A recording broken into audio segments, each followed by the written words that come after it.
EAMCET second phase result వచ్చేసిన తర్వాత అసలు ప్రాసెస్ ఏంది? మనం కాలేజ్‌కి పోయి రిపోర్ట్ చేయాలా? లేదా?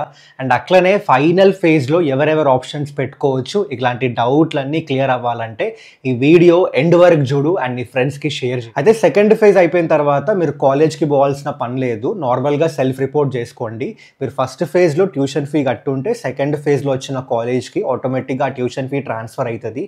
ఒకవేళ కట్టకపోతే సెకండ్ ఫేజ్‌లో ట్యూషన్ ఫీ కట్టేసి మీరు సెల్ఫ్ రిపోర్ట్ చేసుకోండి. మరి కాలేజ్‌కి మీరు ఫైనల్ ఫేజ్ అయిన తర్వాత వెళ్లి రిపోర్ట్ చేయాల్సొస్తది. రిపోర్ట్ చేయడానికి పోయేటప్పుడైతే ఇగో ఈ సర్టిఫికేట్‌లు అన్నీ తీసుకుపోండి. ఒరిజినల్‌లు ఇంకా జిరాక్స్‌లు.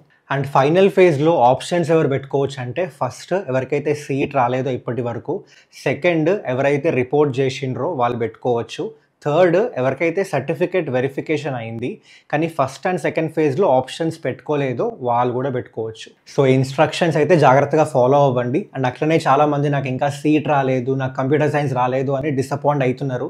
నేను మీకు ముందు వీడియోస్‌లో కూడా చెప్పిన వేరే ఆప్షన్స్ కూడా ఉన్నాయి. For example Osmania university under BS computer science 4 year degree ఉంది. అది కూడా సేమ్ బీటెక్ కంప్యూటర్ సైన్స్ లాగే ఉంటది. అది మీరు చూడొచ్చు. లేదంటే బీబీఏ తీసుకోవచ్చు.